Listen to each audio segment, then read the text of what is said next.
I always thought peace had a sound. The soft groan of my wooden bridge under my pickup, the splash of trout breaking the surface of the creek below, and the wind weaving through the pine trees like a secret song.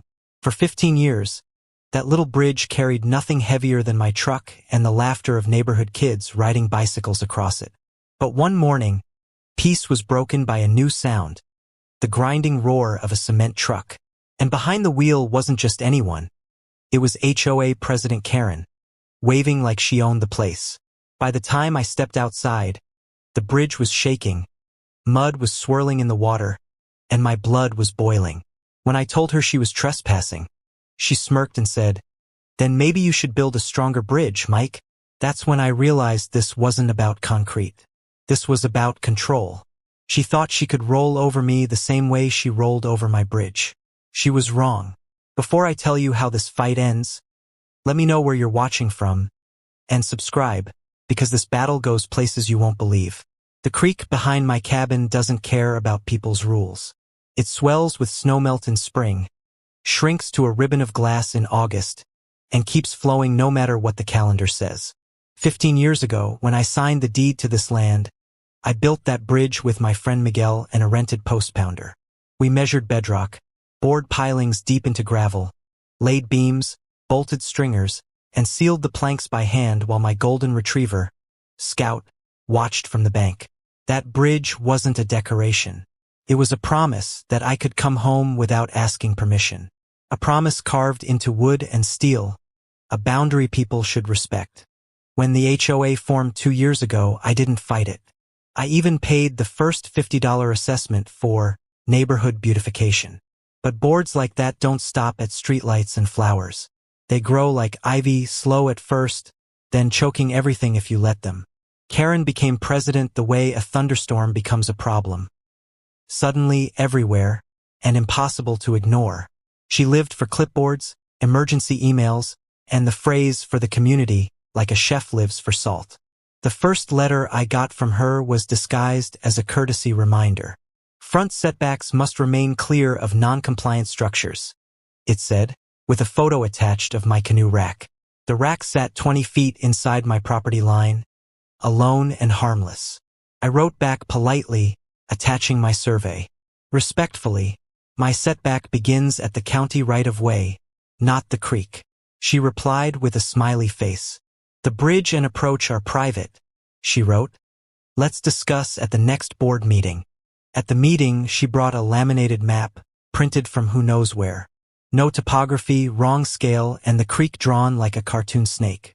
She tapped it with her pen and said, "As you can see, both approaches to the bridge provide ingress and egress to community amenities. That places them under HOA purview." I held up my stamped survey, tied to county iron pins placed before the subdivision even had a name. "As you can see, Karen," I said, matching her cadence, "the west bank of the creek is entirely inside my property boundaries. The county easement stops 50 feet up the gravel lane. The bridge isn't an amenity. It's my driveway." Neighbors shifted uncomfortably, eyes bouncing between my papers and Karen's laminate like they were watching a tennis match. Karen just smiled, that condescending smile people save for toddlers who say impossible things. "We'll take this under advisement," she said. HOA language for "we'll do what we want." 2 weeks later, the first cement truck rattled across my boards, men in neon vests clinging to the sides like ornaments. They were headed to a half-baked tennis complex. More funding than votes, more swagger than plan. The driver waved like we were old friends. I waved back with my whole arm, every finger but one. That's when I knew. If they wanted to play this game, I'd have to draw the line myself. A cement truck might not notice a speed bump, but it would feel the bridge like an earthquake. Miguel and I tested it with my pickup. The planks creaked under the weight, held steady, and settled back into silence. Exactly as planned. Then we wired up 2 cameras, one tucked under the deck, aimed upward at the structure, and another across the creek, capturing every approach. Every truck, every license plate, every moment would be recorded. By the time the sun set, the bridge looked untouched. I swept the sawdust into the water, rinsed the mud from my hands, and Miguel stood beside me, his eyes glinting in the fading light. "You ever think about retirement?" he asked. "I did," I said. "But apparently, I'm the entertainment committee now." He laughed, clapping me on the shoulder before heading home. "Let them walk into their own mistake," he said. "Don't rush it." I nodded. Karen was too proud to slow down. For the next few days, I waited. HOA trucks prowled through the neighborhood, horns blaring, dust swirling behind them like a storm. Karen strutted around in her red HOA windbreaker, clipboard in hand, inspecting her kingdom like a general before battle. One morning, while sipping coffee on my porch, I heard a deep diesel growl from the cul-de-sac. A cement mixer. I pulled up the live camera feed on my tablet. There she was, standing beside the truck with her hands on her hips, barking directions like a foreman. She waved the driver forward toward my bridge. My heartbeat quickened. "Here we go," I whispered. The truck rolled down the slope, pressing into the planks like a slow heartbeat. The bridge flexed normally, then reached the center, where the hidden shear pins quietly did their job. A subtle sag, a whisper of protest, just enough to make the driver hesitate. He stopped. Karen yelled something I couldn't hear. The truck reversed with a groan, then eased forward again. It made it across, leaving behind a thin puff of wood dust rising from the midspan. I smiled. "Not yet," I said, "but soon." 2 mornings later, they returned for a bigger pour, 3 cement trucks this time.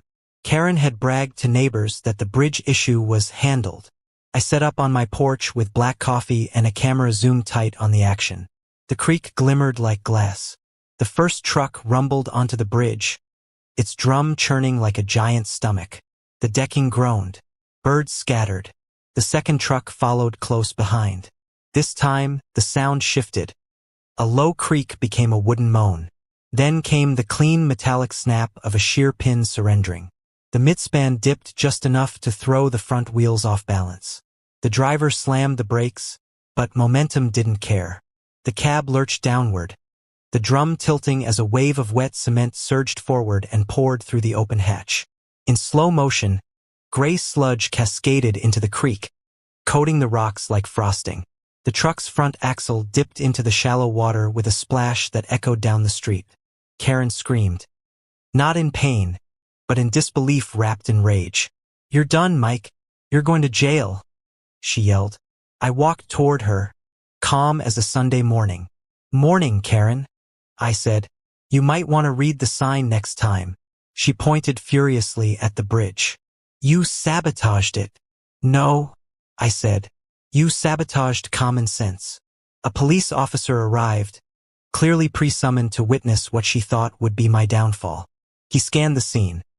1 stuck cement truck, 1 furious woman, and 1 very visible sign reading 5-ton limit. He turned to Karen. "Ma'am, this is private property. The bridge had a posted restriction. He's within his rights." Her jaw went slack. But it's a community route." He asked for documentation. She had none. I showed him the camera footage, the weight limit sign visible the entire time. He nodded. "Seems clear to me." Miguel appeared, grinning. "You planned this too well," he whispered. "Just enough," I replied. Karen tried climbing onto the truck to grab her clipboard but slipped, ending up ankle-deep in cement water. Neighbors watching nearby tried not to laugh. Tried but failed. Pride, it turns out, weighs more than cement. By evening, the footage was online.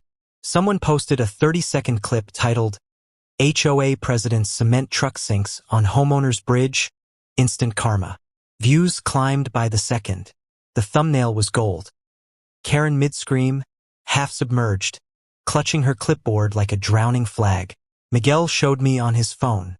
"Your bridge is trending," he said. I took a sip of coffee. "Well," I said, "at least she finally built something viral."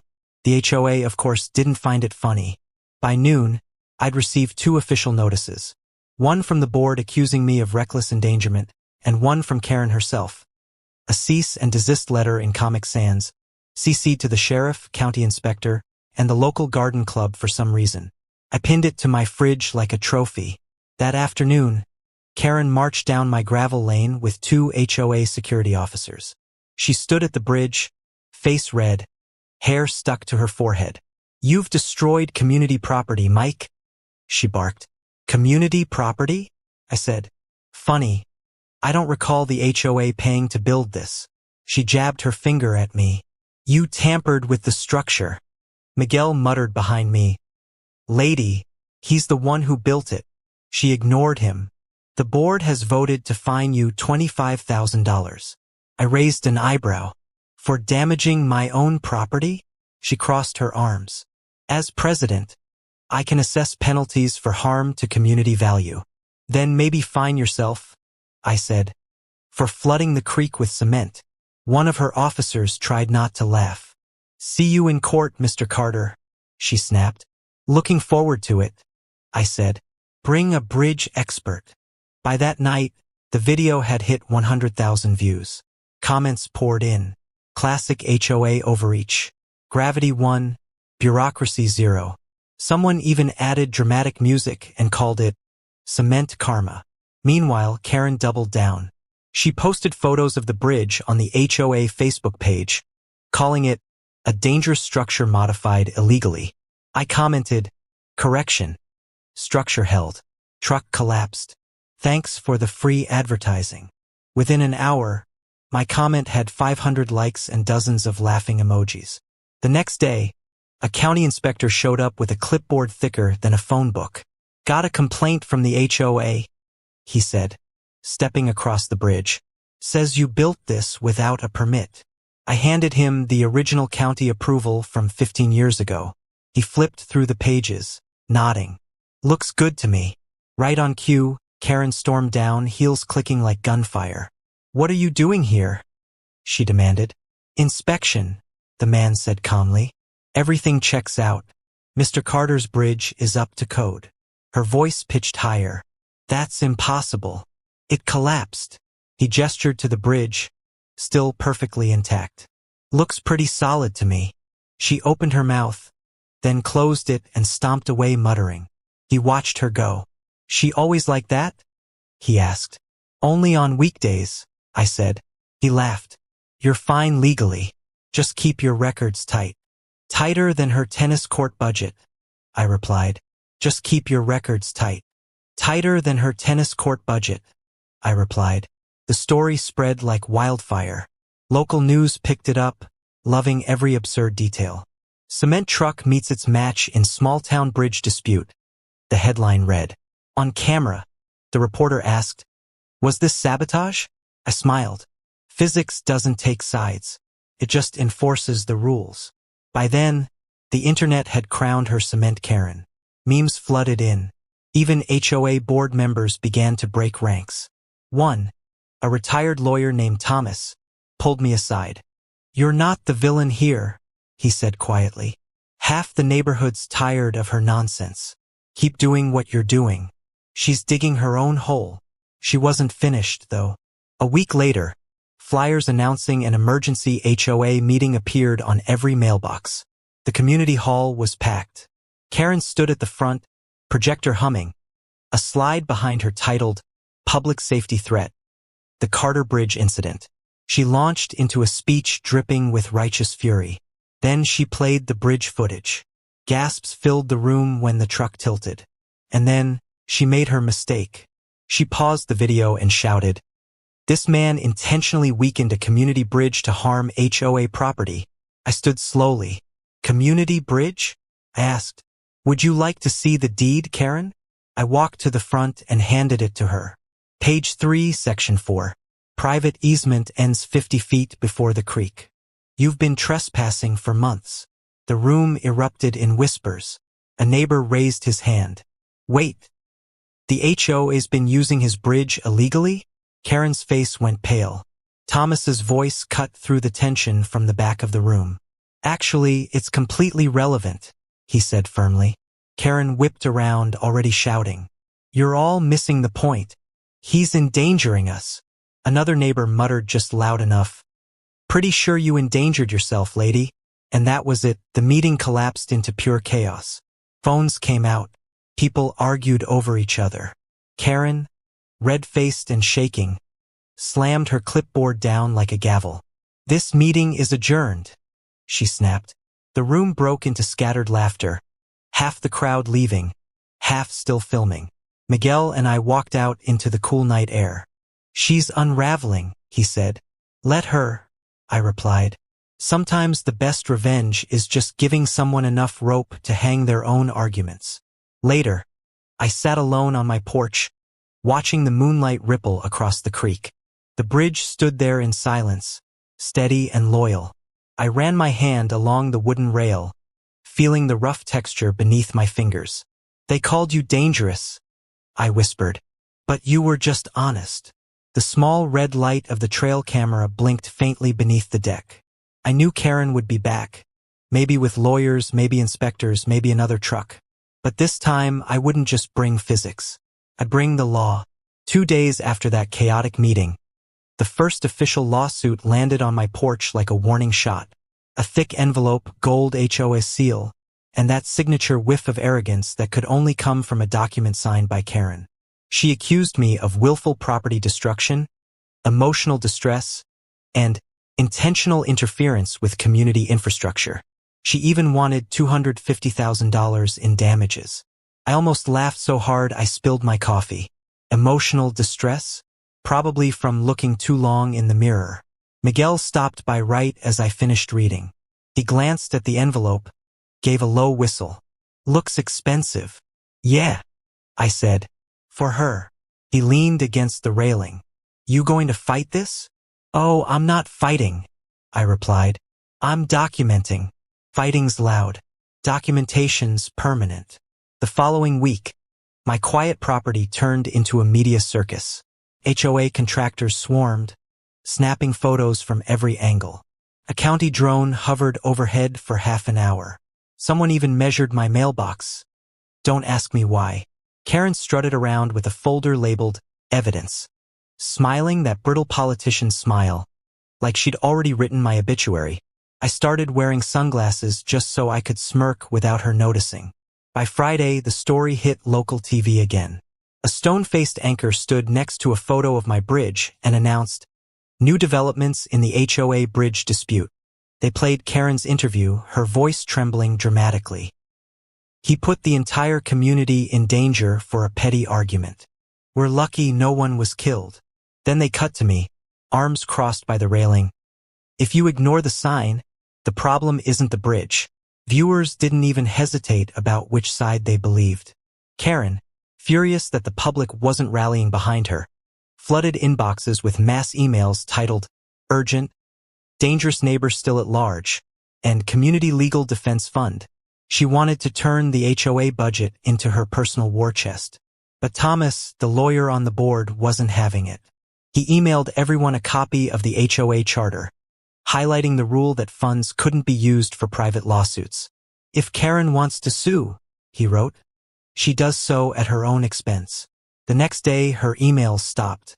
I pictured her kitchen table. Papers scattered, bills piling up, cold coffee going stale, her phone buzzing non-stop. And yes, I'll admit it, it felt good. But Karen wasn't done.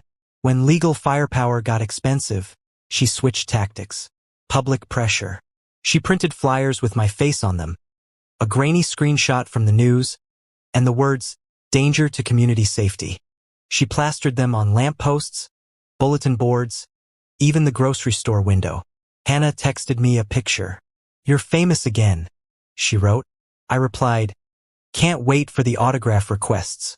That night, I grabbed my truck, a staple gun, and a sense of humor. For every flyer I found, I stapled my own next to it. Same image.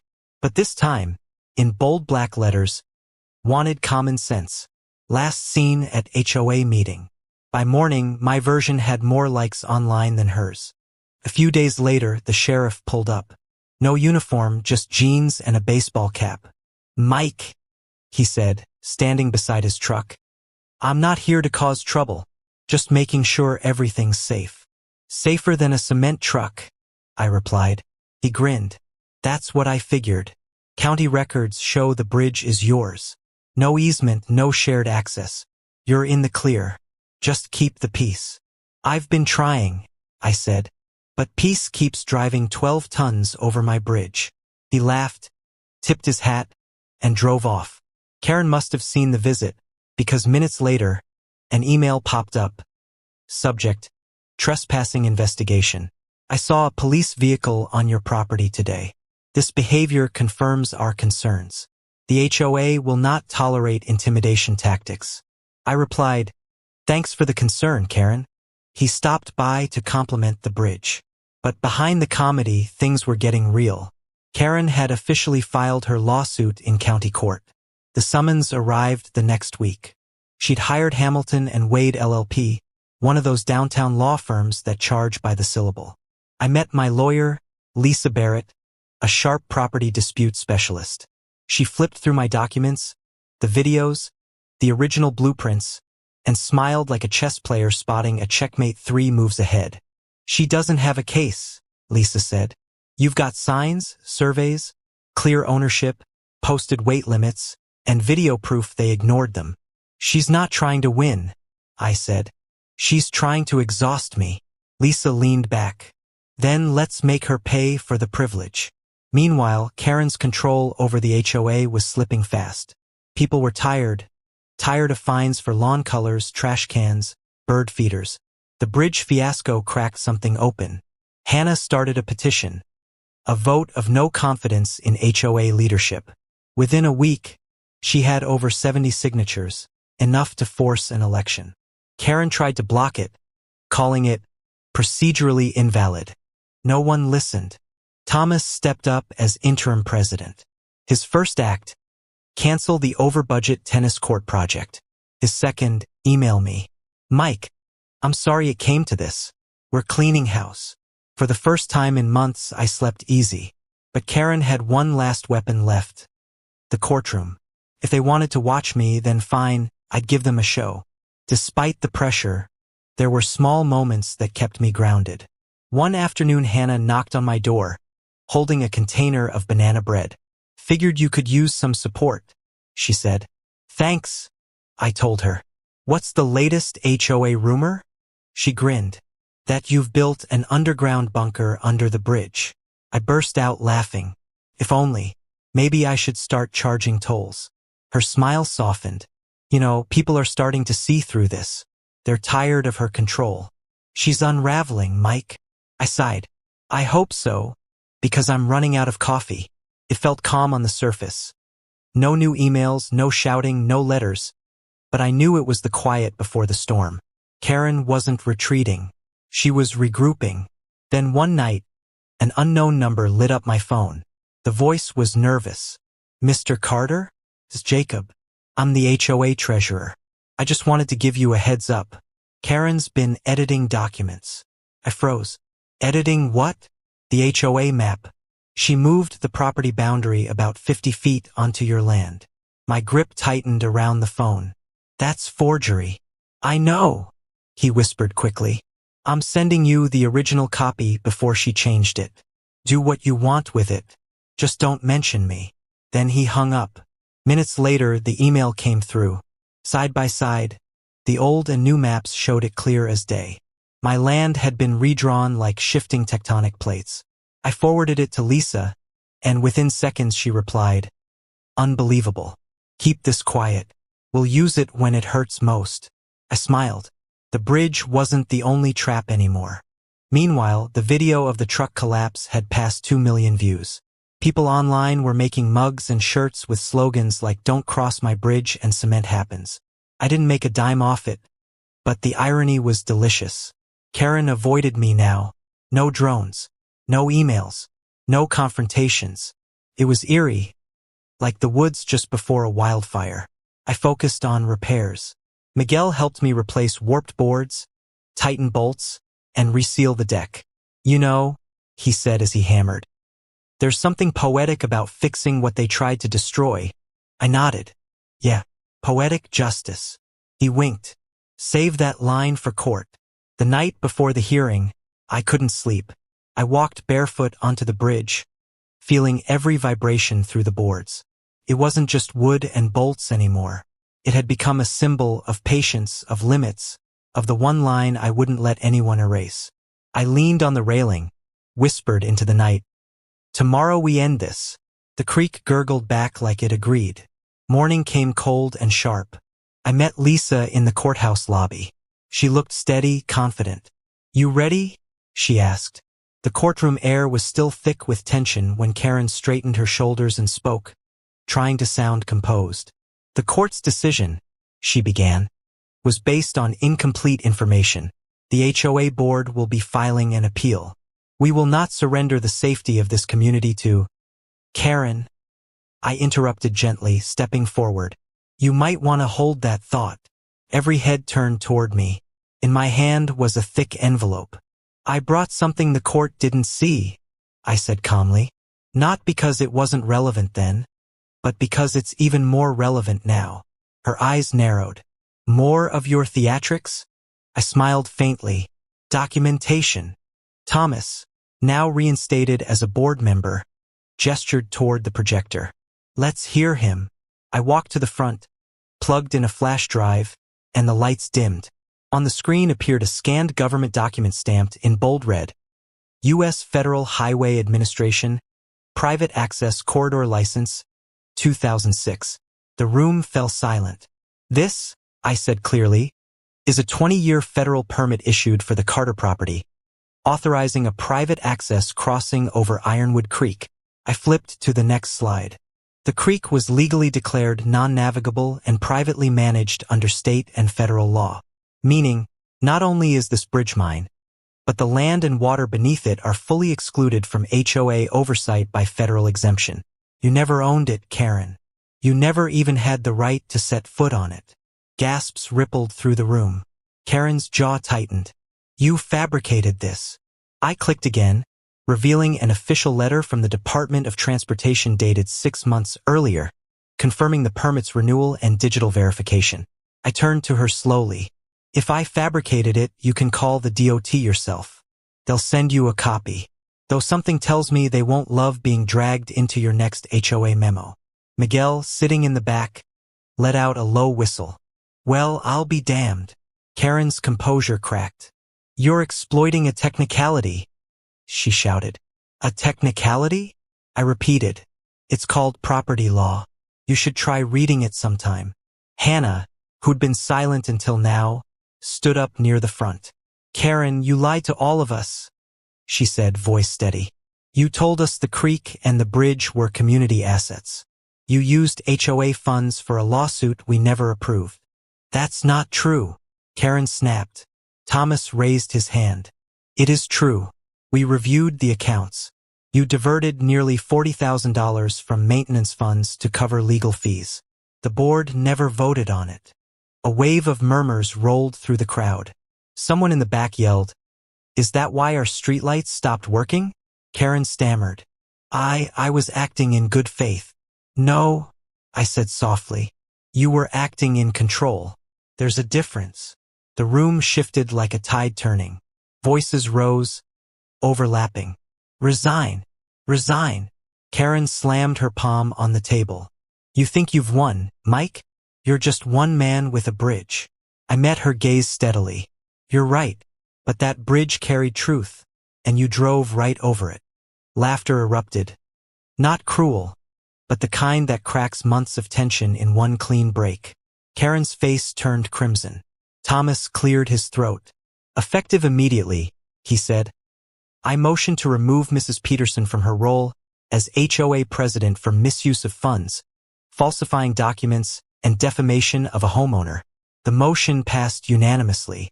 Karen stood frozen, eyes trembling, darting around the room like she was searching for someone to save her. No one did.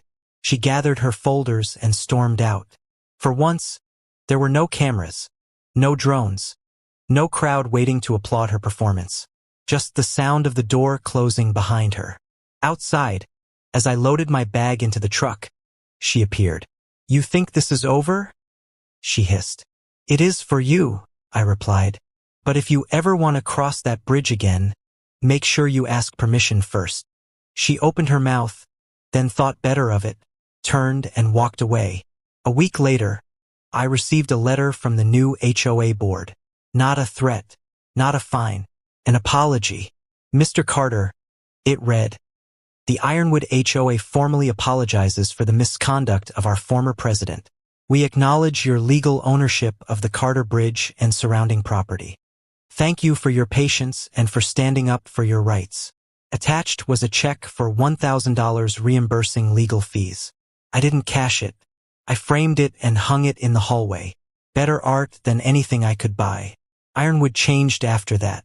The drones disappeared. The tennis court project was scrapped.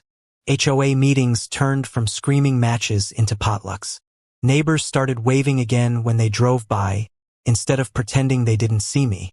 Even the creek seemed quieter, like it had been holding its breath and could finally exhale. One evening Miguel showed up with 2 beers. He sat on the bridge railing and grinned. So, what's next for the man who took down an HOA? Retirement. For real this time, I said. He laughed. Sure. Until someone parks on your property line again. I shrugged. Then I'll just build another bridge. We sat in silence as the sun dipped low, painting the water gold. For the first time in a long time, I felt something like peace. Not the kind born of quiet, but of closure. A few days later, I posted a short video. Me standing on the bridge holding my old survey map. Sometimes, I said into the camera, you don't need revenge. You just need the truth and the patience to let gravity do the rest. The clip went viral. Comments poured in. Man turned engineering into art. Karen drove herself into her own trap. HOA stories never disappoint. I smiled as I read them, not for the attention, but because somewhere out there, another homeowner was probably fighting their own Karen, wondering if they had the strength to push back. They did. They just needed their bridge. Now, every time I walk across those planks, freshly sealed, solid as ever, I remember every letter, every argument, every meeting that tried to tear it apart. The boards creak softly, like old friends stretching.